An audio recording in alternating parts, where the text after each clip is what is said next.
KFO'n miseensi koree giddugaleessaa isaa tokko seeraan ala jalaa hidhamuu himate. ONLF hooggansa paartichaa dhuunfachuudhaaf duula qindaawaa geggeessaa jiru jechuun boordii filannoo mootummaa naannoo Somaalii himate. TPLF gama isaatiin yeroo ammaa kanatti mootummaa federaalaa himate akkasumas gamtaan Afrikaa gidduu isaanii akka seenus kadhachaa jira. Oduu biyya alaatiin ammoo Iraanii fi Ameerikaan waliigaltee Nikulaaraa irratti haala isaan walii itti galan irratti walii galuudhaaf qophii irra jiraachuu akkasumas sadarkaa dhumaa irra akka gahanis dubbatamaati kan inni jiru. Oduu kanaa fi kanneen biroo kan isin biraan geenyu ta'a. Nageenyi keenya kan kabajaa fi kan jaalalaa iddoo jirtan hundatti isin haa gahu jecha oduuwwan keenya kan guyyaa har'aatiif qabanne isin dabarsina. ONLF hooggansa paartichaa dhuunfachuudhaaf duula qindaawaa geggeessaa jiru jechuun boordii filannoo fi mootummaa naannoo Somaalee himate. Adda bilisa baasaa biyyaalessaa Ogaaden ONLF hooggansa boordii filannoo biyyaalessa Itoophiyaa fi tumsa mootummaa naannoo Somaaleetiin kan walirra ka'e yoo ta'u karaa qindaawaa ta'een hooggansa paartichaa bittinneessuudhaaf yookaan ammoo gama isaaniitti dhuunfachuudhaaf shira mootummaadhaan qindaa'ee narratti geggeeffamaa jira jechuudhaan ibsate.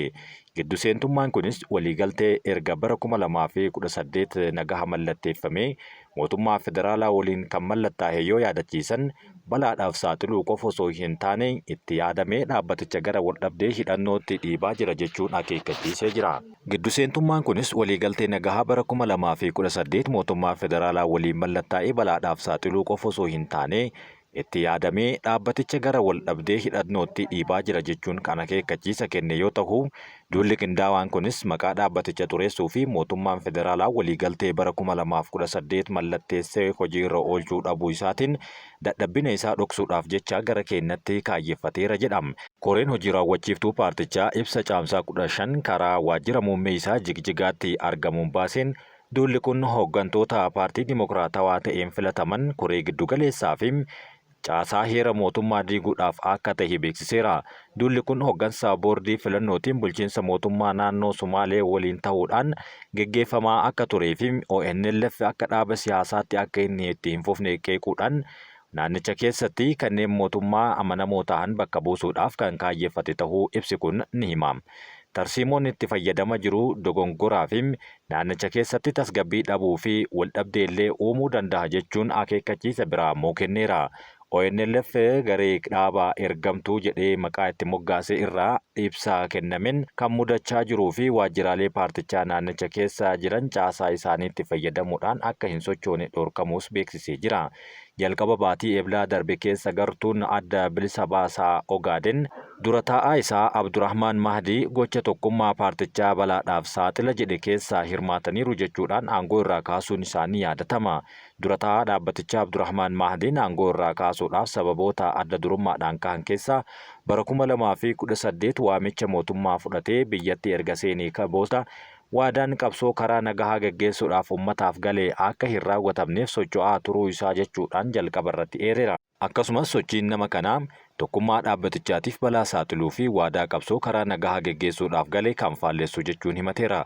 Giddu seentummaa boordii filannoo kan amma qofa osoo hin taane bara 2019 irraa eegalee kan tahee fi yeroo sanatti sanadoota guutuu dhiheessee osoo jiru dokumentii dhaaban kaasuudhaan bu'aa koonferansii dhaabbatichaa bara 2019 godeetti geggeesse akka hin fudhannes ibseetiin jira.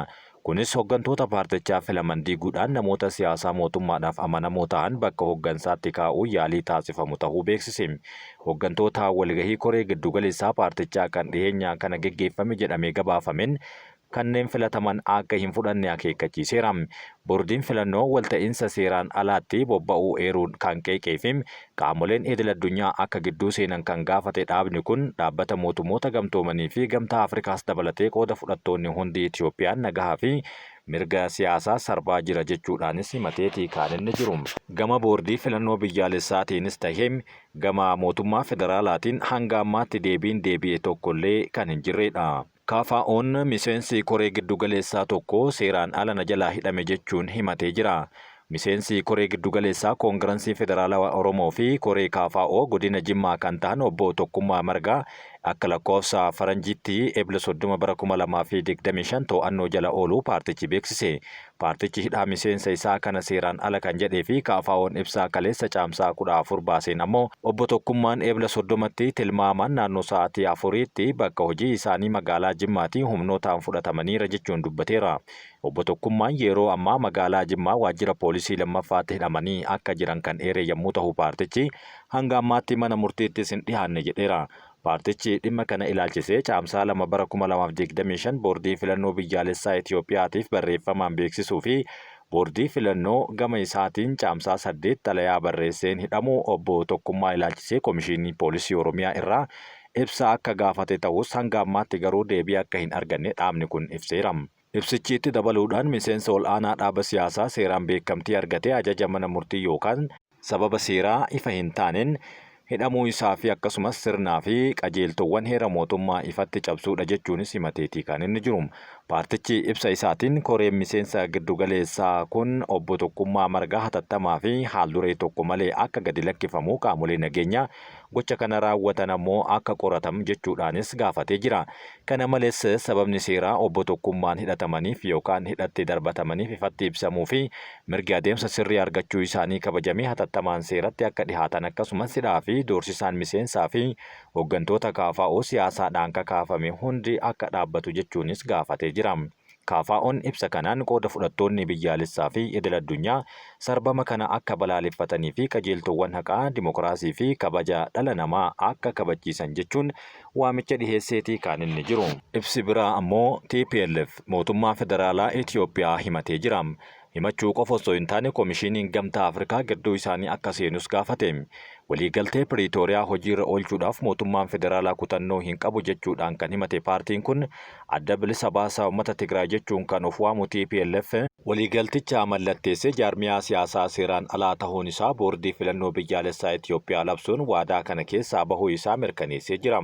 Waliigaltee Piriitooriyaa keewwata 3 caafim daa jalatti akkasumas keewwata 10 jalattis tumaa dirqama qaamolee lamaan waliin beekamtii addaa kan gaafatu cabsuudhaan dhimma siyaasaa uumamaa kan dhimma seeraa fi bulchiinsaatti ilaaluun boordiin filannoo biyyaalessaa Itoophiyaa wayyaanee akka paartii seeraan alaatti kan ramadu hayyame jechuudhaan himata mootummaa federaalaa irratti banuun isaanii ifa ta'eetii kan inni jiru. Tarkaanfiin mootummaan federaalaa gama tokkoon raawwatu waliigalticha bira darbee waliigalticha keessatti bakka wayyaaneedhaaf kenname irraa fudhachuudhaan adeemsa nagahaa balaadhaaf saaxilee jira. Yeroo waliigalticha hojiirra oolutti garaagarummaan uumamu marii siyaasaa ijaarsaa qabuun furmaata argachuu qabas warri jedhan jiru.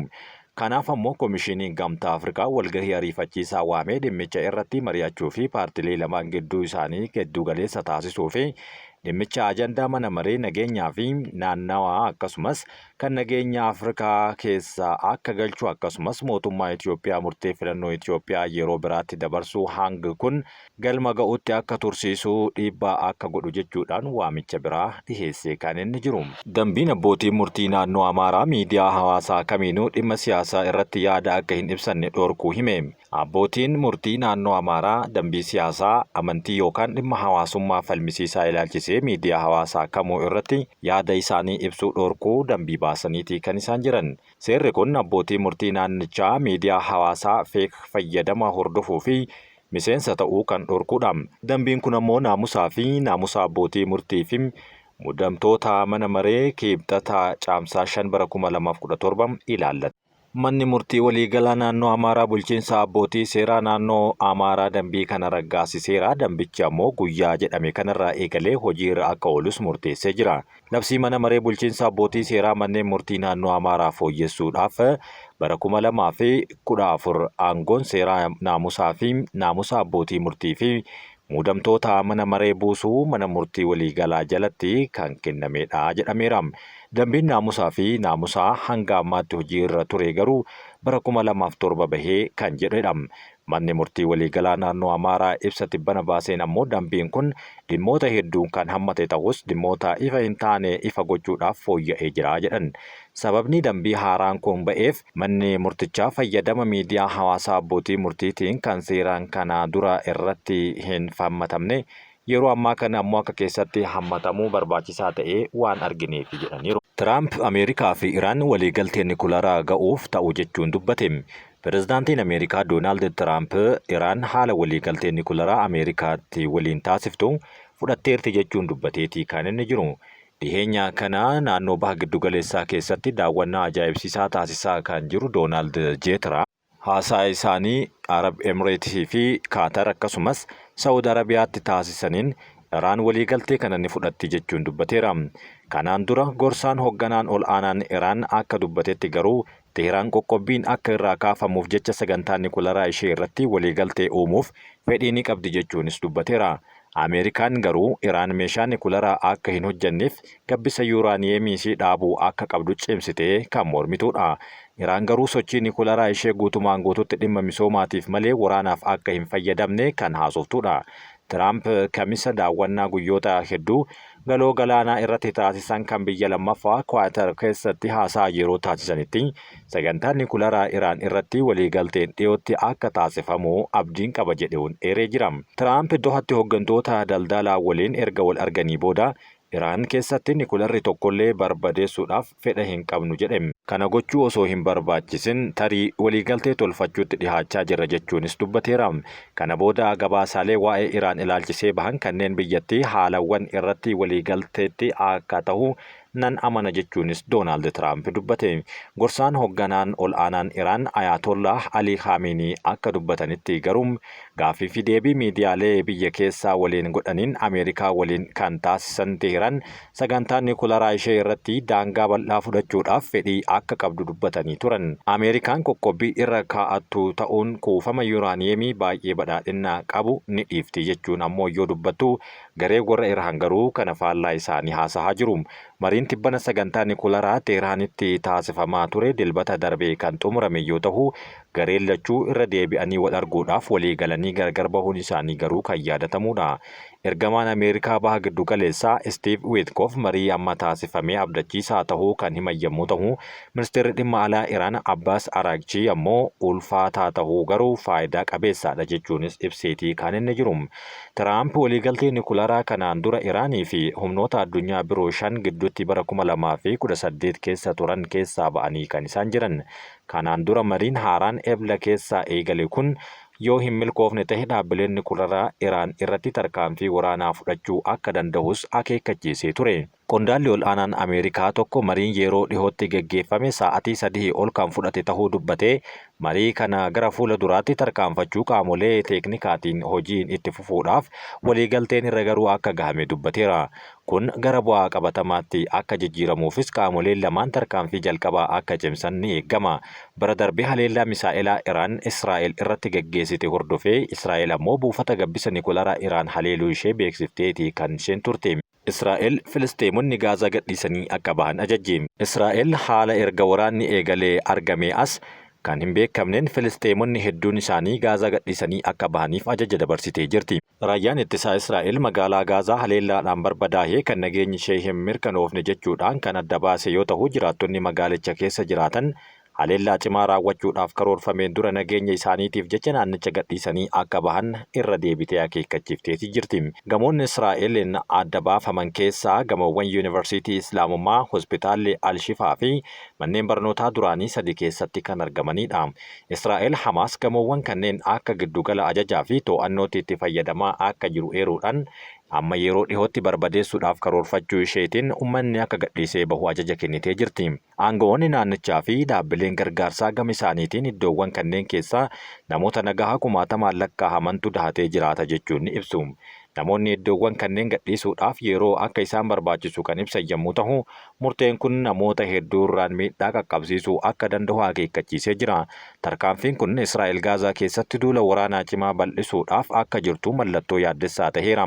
Ministeerri dhimma alaa duraanii Israa'el Ehud Olmert lammiilee Israa'el maqaa gaarii kanneen yaada Gaazaa keessatti duula waraanaa babal'isuu morman muraasa keessatti argamu. Olmert gaaffii fi deebii BBC waliin taasiseen irra caalaan Israa'eloota waan amma ta'aa jiru kana ni mormu. Ajajoonni waraanaa baay'eenis duula babal'isuu ni mormu.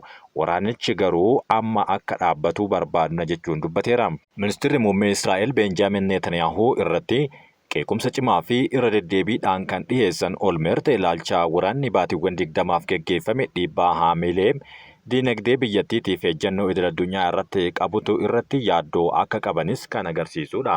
Aangaa'aan duraanii Israa'el kun waraanichi dhiibbaa jiraattota Gaazaa irraan gahe dubbachuudhaan yeroo garagaraatti ni beekama. Yeroo ammaa kana garuu gareen warra Beenjaamin Netaniyaahuun durfamu lammiileen Filisxeem Gaazaa keessa jiraatan hatattamaan Gaazaa gadhiisanii akka bahaniif Gaazaa ammallee irra deebiidhaan waraanni cimaan akka irratti labsamaa jiru ifa godhaati kan isaan jiran.